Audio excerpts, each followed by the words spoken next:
A lot of diehard fire eater types, they're not real big on the medical aspect, especially, that's just more and more of what we all do. And it's just part of the territory, part of the scope of what we do now. Enchanted Sky Media.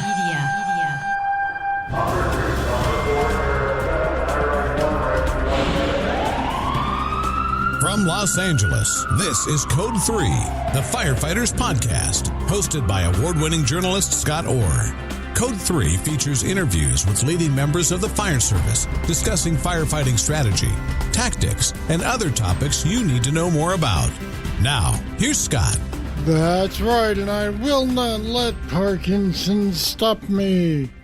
Thank you for joining me again here on Code 3. As always, you are listening to the show for and about firefighters. Let's get started. As you may have heard, the two things firefighters hate the most are change and the way things are now.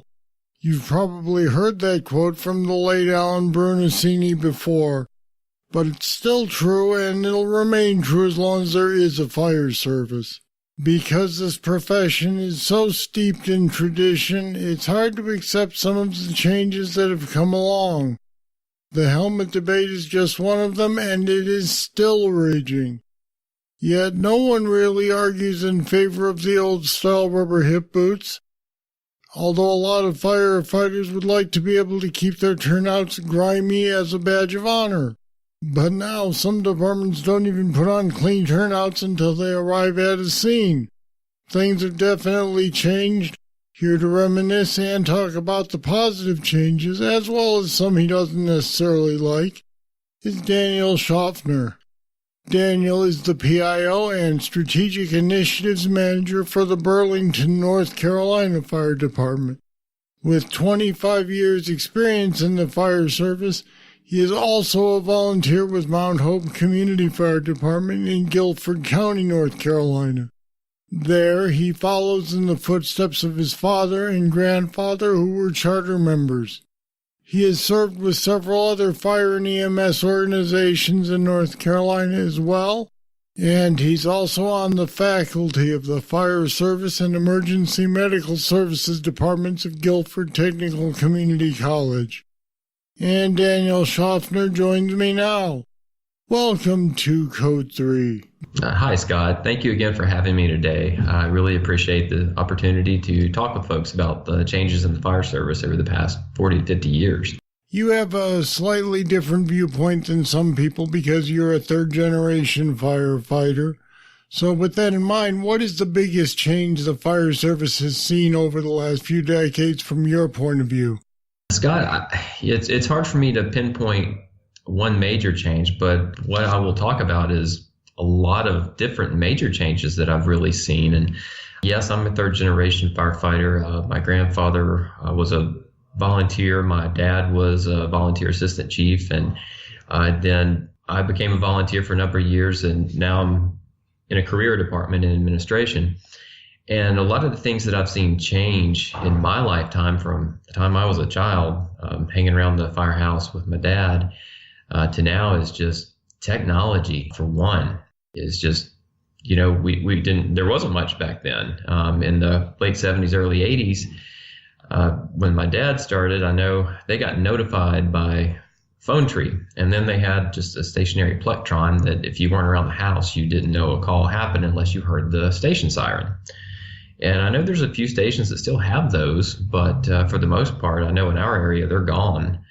And then, of course, we transitioned into portable pagers that, even when I started in the early 90s, I had a large Motorola Miniature 1, which we all referred to as a brick.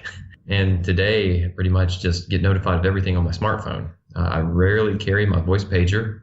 I just have everything on my phone in terms of my volunteer department. So nowadays we have it much easier in terms of getting a hold of people. I mean, with an app on your phone, the app can tell you what the call is, where it is, and everything else you need to know instead of just to call in.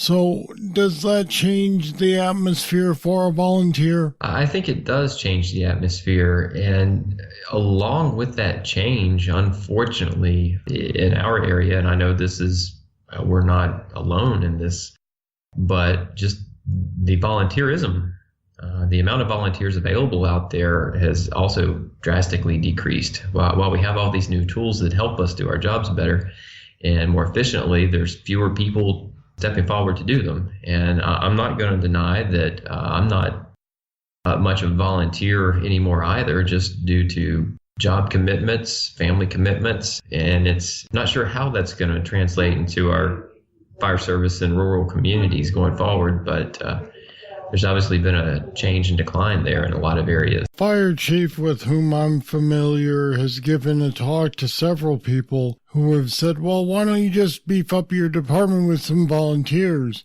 And his response is, things aren't the same as they used to be. And when they say, what do you mean? He said, well, for instance, are you going to let one of your employees leave for 2-3 hours to go on a medical call, then come back to work?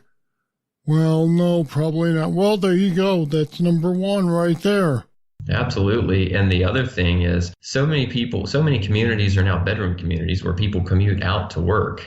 And for instance, our fire district, we're located in the Piedmont Triad metro area of central North Carolina, and we're just outside of Greensboro. In fact, our department actually runs calls with Greensboro sometime, and they're a larger municipal department. They've got about between 20 and 25 stations and other ISO 1. And we'll occasionally run with some of their companies on the outer fringes of the city that they'll come actually out to us. And we're seeing more of that because we just can't put an effective force on scene without getting a lot more assistance from neighboring departments. And we just don't have enough people that live and work in our district anymore. So even going along with what you said, even if we had employers that would allow that, it's difficult to find people that still work in the community. And granted, our district has places to work. We have a very varied district. We have very rural areas, and we have a large industrial park with a number of large manufacturing facilities. And we have a lot of what I would refer to as a more suburban, densely populated neighborhood with city water and sewer in them as well. But it's just difficult to find people that are as community focused as they used to be. All right, let's talk about gear because everybody seems to enjoy that. Okay. I will skip past the helmet debate for a moment. And, here in Los Angeles, where we're based, for many years, Los Angeles County firefighters wore what they called flame retardant pants during the business hours of the day. Yes. They would only put on turnouts at night. Now, I think most people would agree that that's a worthwhile change. But are there changes in turnouts overall that people don't like, or are they still keeping up with what people want? I think the turnout gear manufacturers are really trying to keep up with what the firefighter wants. And I know a couple of different manufacturers are really gearing it more towards an athletic style fit and wear. And that's something here at Career Department that we're purchasing a newer athletic style of gear for our personnel, and we're transitioning into that. And the folks that have it love it. They say it's so much lighter. They have so much more flexibility. It's not as bulky. And it's a far cry from when I was a child, and I would try to put on a couple of things here. I would try to put on my dad's turnout gear, which consisted of hip boots, a very long coat, and a helmet that's on the wall back behind me. Of course, we've transitioned a long way from that, number one. And the other thing is, unless my turnout gear is spotless clean, my children don't put it on because we've become more aware of a lot of things as it relates to cancer prevention. But going back to the question, I do think the turnout gear manufacturers really are trying to keep up with what can help the firefighter do their job better, more efficiently, and just more comfortably as well. I'll be back with more right after this. Don't miss your chance to get your hands on the hottest logo wear around. Code 3 podcast gear makes you look good and tells the world you're a fan. Now you can wear the Code 3 logo proudly. Just go to our website, code3podcast.com. Click the banner and you'll be able to order an assortment of cool apparel and accessories. And thanks for supporting the podcast that supports firefighters.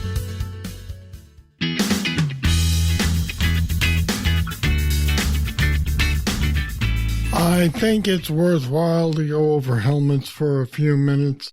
You know, the helmet debate is raging, but what I've noticed sort of as an outsider without a real dog in the fight is that people who want to advocate for the traditional helmet advocate for the tradition and then try to find rationale for it.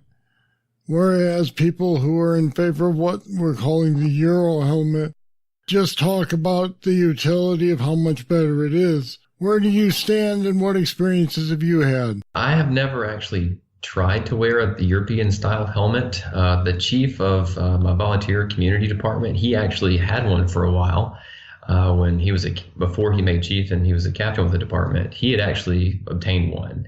And he loved it. He got poked fun at a little bit by some, and then others were very curious. But he said he loved it. Now, granted, as chief, he's got a traditional style today, but he's more of in a command role most of the time and doesn't put it on very often.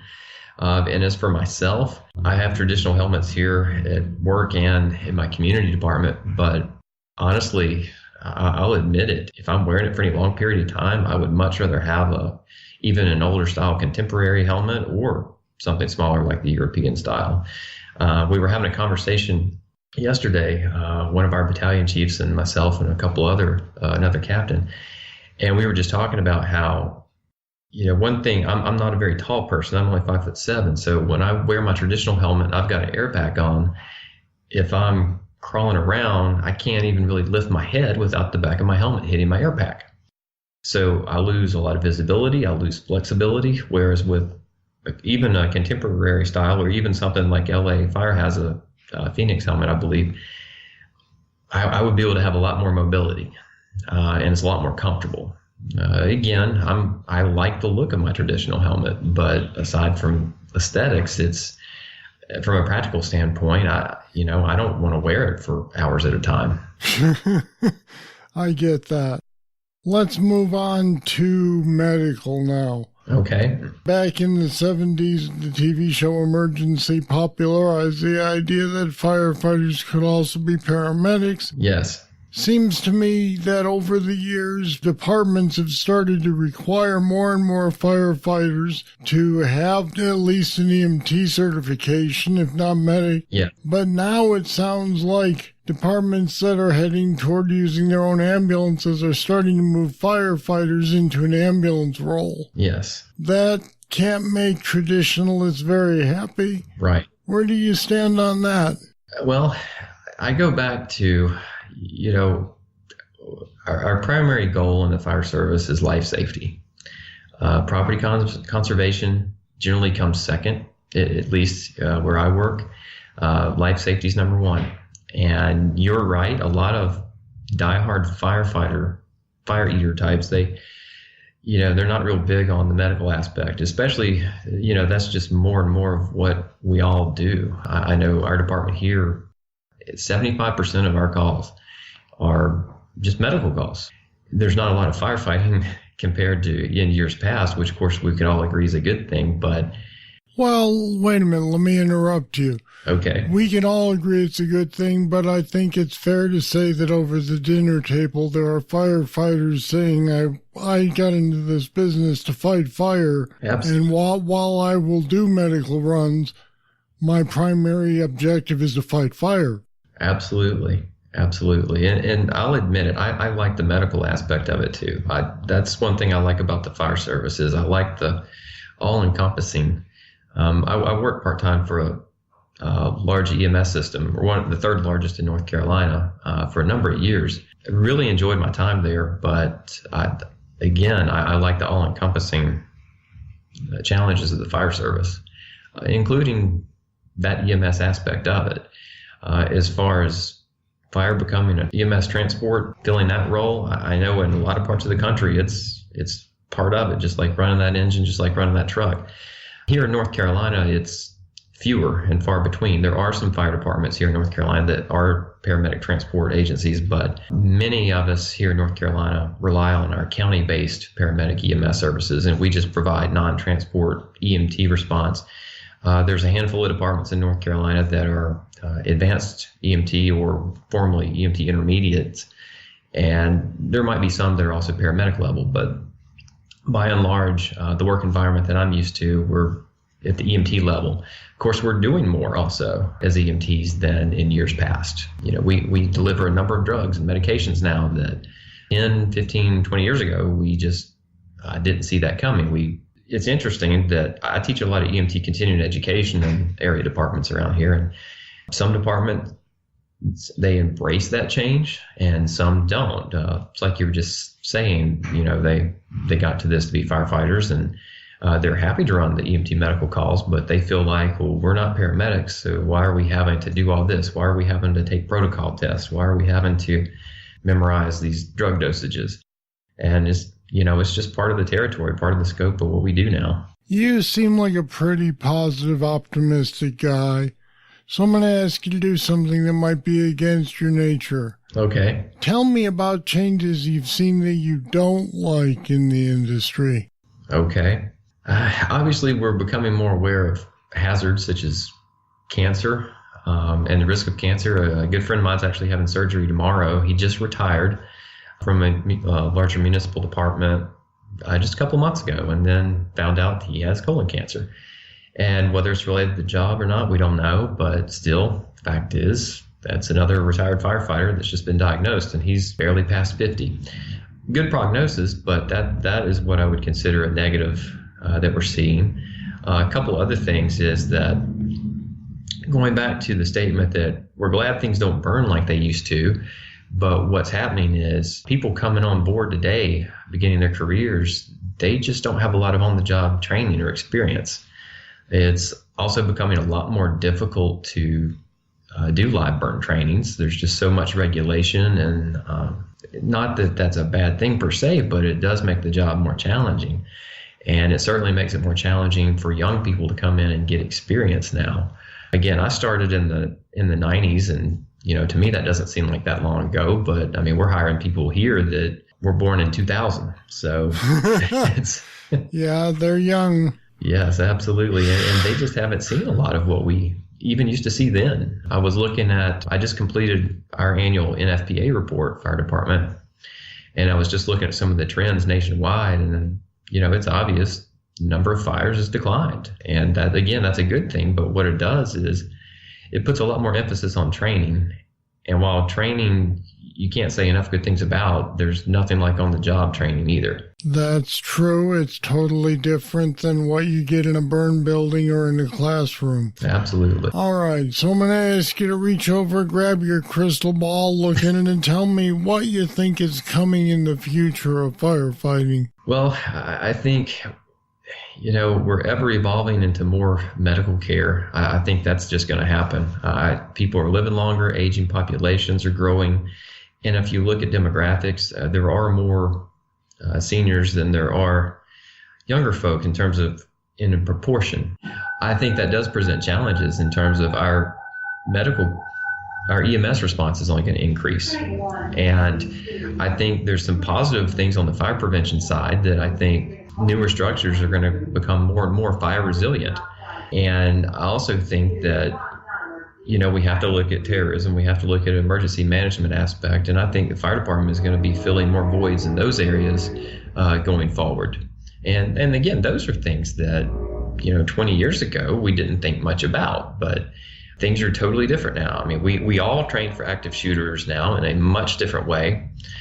Before Columbine, it's not something really any of us thought much about. And then ever since then, it's just become more on the radar. And then 9/11, all these things do translate into a different way of thinking for the fire service, because what we're doing is having to manage things differently and think about training differently and approaching calls differently. And I think it's just going to continue to evolve in that regard. A lot of natural disasters. I know where you guys are. You've had some serious wildfires in the past several years. I mean, look at Australia right now, environmental hazards, and we're at the forefront of that. So I think those are things that we have to prepare ourselves for. On the positive side, I think technology is really going to continue to evolve. Our protective equipment, the tools we use, I think those will only get better. So it's also, technology, as I say, it's going to be incorporated more and more. And that's where the younger generation today, they are more tech savvy. And, I see that as a pro for them coming into the fire service. And some other challenges, I'll just mention real quick too, Scott, that I foresee in the future is just recruitment of the younger generation. We're seeing it at the career level and we're seeing it at the volunteer level. We just don't have the numbers of applicants that there used to be. I mean, there used to be a line waiting to get into the door, and that line used to be long. And now it's much shorter. I mean, we're still getting some great, qualified, enthusiastic, eager fire professionals. But 20 years ago, 25 years ago, when I was looking at starting a career, it was a much longer line. It was a much tougher task to become employed with a career department than it is today, just because of the sheer numbers of applicants. And I think that's something we really have to focus in on and look at how we're going to maintain the fire service in terms of personnel going forward. One last quick question. Is it as much fun as it used to be for you? I love coming to work every day. It's still good, yes. Glad to hear it. Well, we'll keep rolling with the changes. Daniel Shoffner, thanks for joining me on Code 3 today. Thank you, Scott. I really appreciate it. Daniel comes from a family of firefighters. Like many members of the fire service, that's what drives his memories of the past. What do you remember? And what changes do you like or dislike? You can leave your comments on our website at code3podcast.com/changes. There's a link to Daniel's article there as well. If you heard something you agree or disagree with, or you just want to add your comments, you can call us at 562-337-9902 and record a voicemail. That's 562-337-9902. I may use it in an upcoming show. All right, that's it. That's all for this edition of Code 3. Thank you for listening. I'll be back next time with more, and I hope you'll be here. Why not tell a friend? I'm Scott Orr, and until then, stay safe. Code 3 is a production of Enchanted Sky Media. To contact us, get more information on today's topic, or to subscribe to the podcast, go to code3podcast.com.